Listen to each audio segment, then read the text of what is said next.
The uncommon people uncut में आपका स्वागत है। आज हम आपसे बात करेंगे आपके पर्वतारोहण के बारे में और आपके एवरेस्ट क्लाइंब के बारे में।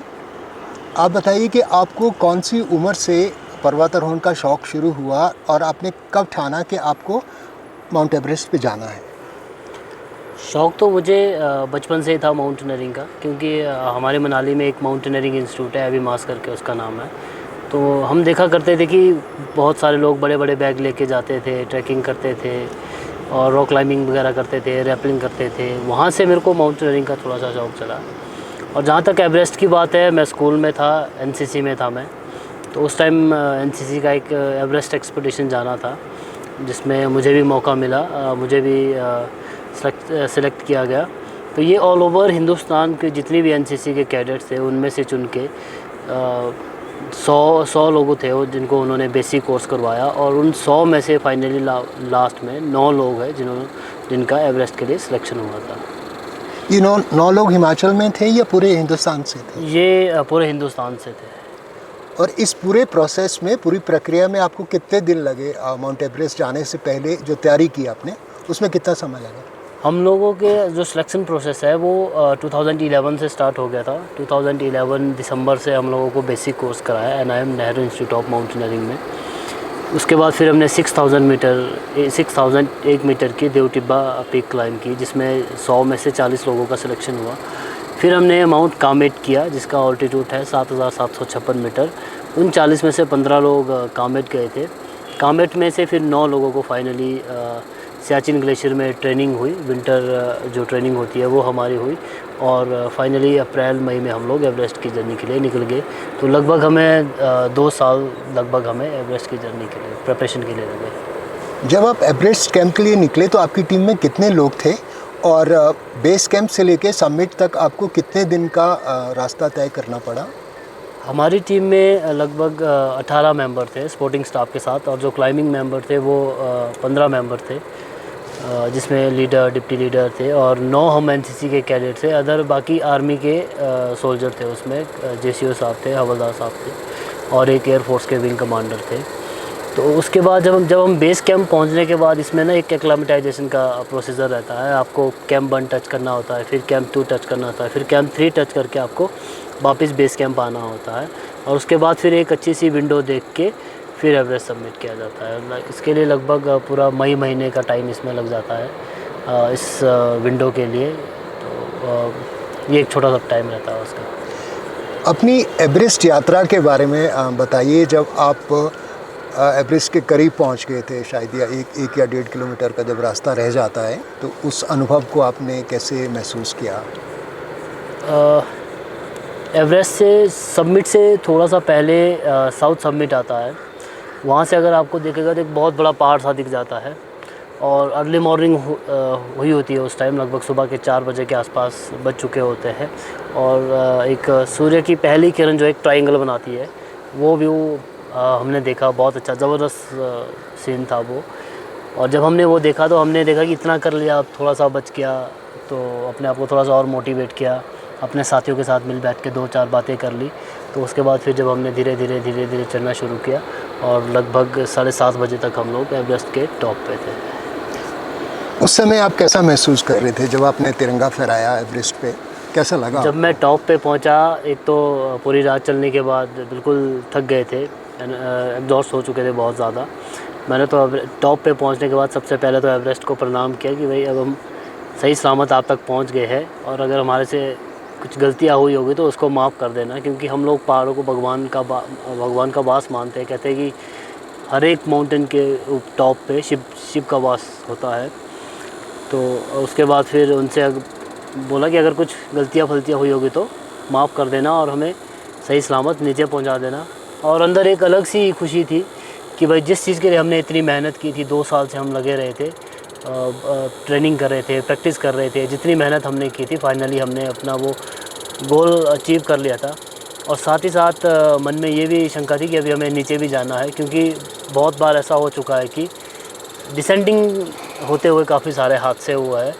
तो अपनी खुशी को ज़्यादा बड़ी ना रखे उसको कि भाई अभी हमें नीचे भी पहुंचना है, नीचे जाके जितना हो सके वो सेलिब्रेट करेंगे उस खुशी को।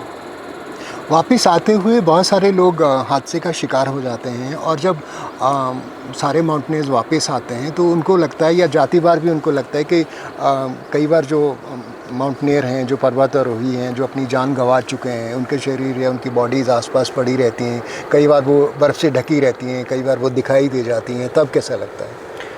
जब हम क्लाइंबिंग करने के लिए जाते हैं तो कई बार क्या हो जाता है कि क्लाइंबर थक जाता है, बैठ जाता है और बैठे बैठे ही उसे नींद आ जाती है और उसी नींद में ही उसकी जान चली जाती है, क्योंकि हाई ऑल्टीट्यूड में बहुत बार ऐसा होता है। एक तो ये रीज़न है जान जाने का हाई ऑल्टीट्यूड में, और दूसरा जो है ओवर कॉन्फिडेंस।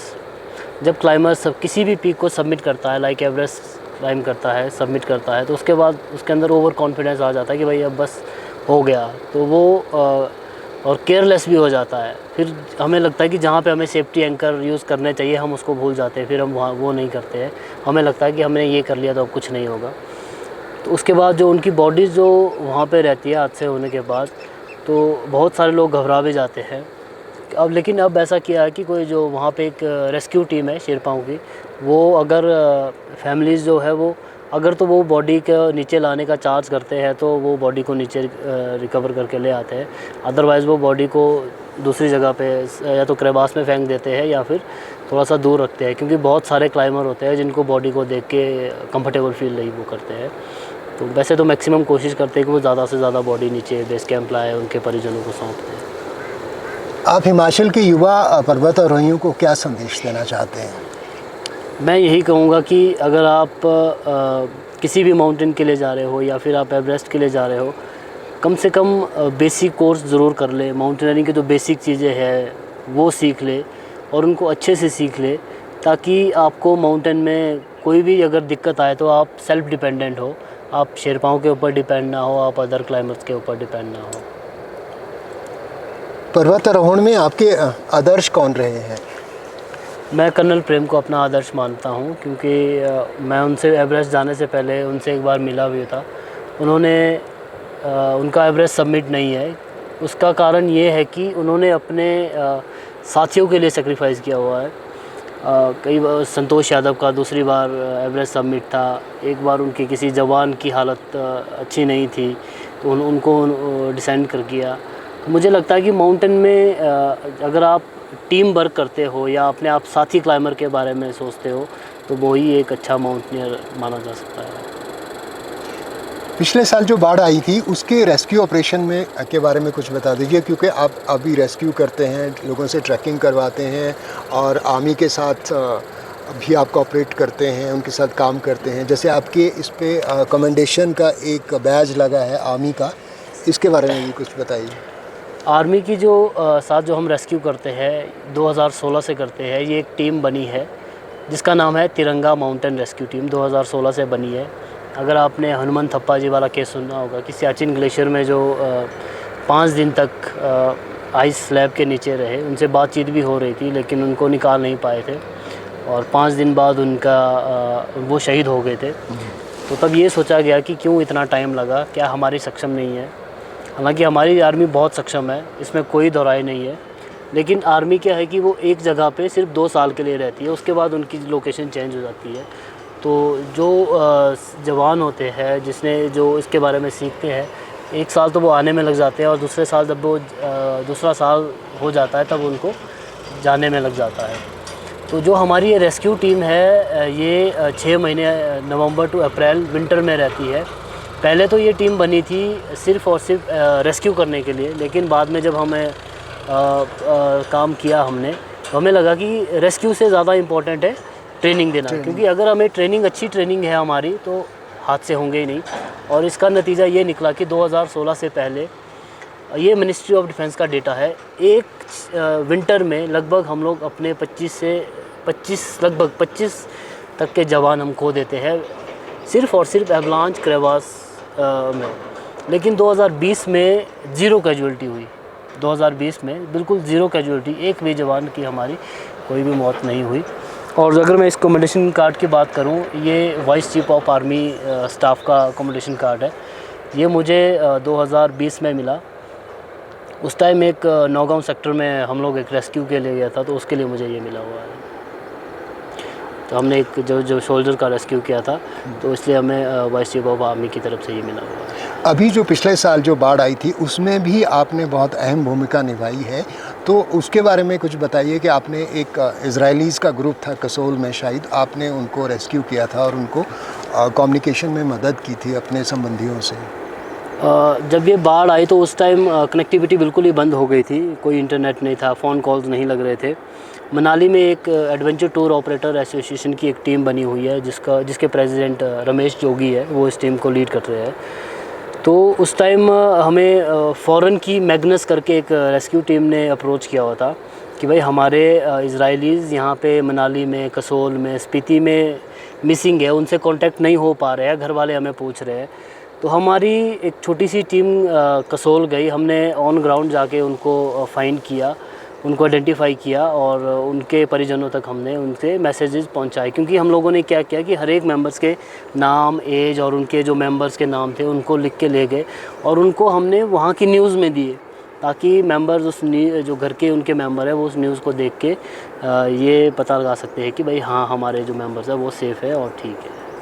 और उसके बाद जो बाढ़ जब आ रही थी, हम लोग हामटा भी गए थे, कुछ टीम्स वहाँ पे फंसी हुई थी, उनको भी हमने लाया। तो एक टीम इधर हनुमान टिब्बा की साइड 2 लोग मिसिंग थे, वो ख़त्म होने के बाद फिर उसको भी सर्च किया हुआ था हमारी टीम ने। मैं उस टीम का हिस्सा नहीं था क्योंकि मुझे उस टाइम दूसरी जगह जाना था। तो जो हनुमान टिब्बा में जो 2 लोग, मनाली के 2 लोकल क्लाइंबर मिसिंग थे, तो उसको भी एटीओ ने ढूंढा था। अंतिम प्रश्न है, आप अपने बच्चों को माउंटेनियरिंग में डालेंगे? मैं उनको प्रेशर नहीं डालूँगा, उनकी जो इच्छा करे वो, क्योंकि हो सकता है वो किसी और फील्ड में भी जाए, बट मैं चाहूँगा कि वो एक बार बेसिक माउंटेनियरिंग कोर्स कर ले, वो इस फील्ड के बारे में जान ले। और माउंटेनियरिंग कोर्स जो है वो हमें जीना सिखा देता है।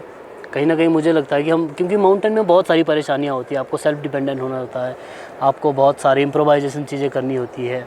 आजकल आप देख रहे होंगे कि लोगों के ऊपर पढ़ाई का बहुत ज़्यादा प्रेशर है, अगर बच्चे अच्छे मार्क्स नहीं ला रहे तो पेरेंट्स गुस्सा हो रहे हैं, सुसाइड कर रहे हैं। तो मुझे लगता है कि माउंटेनियरिंग, जब आप इस फील्ड में आते हो, जब आप माउंटेन में आते हो, जब आप बहुत बड़ी बड़ी दिक्कतों का सामना करते हैं, तो हमें वो चीज़ें बहुत छोटी लगती है। तो मैं एक बार चाहूँगा कि वो इस कोर्स को करें, माउंटेन के बारे में जाने, नेचर के बारे में जाने, नेचर को फील करें, माउंटेनियरिंग के बारे में जाने। अगर उन्हें अच्छा लगता तो वेल एंड गुड है, बाकी उनकी आगे मर्ज़ी है।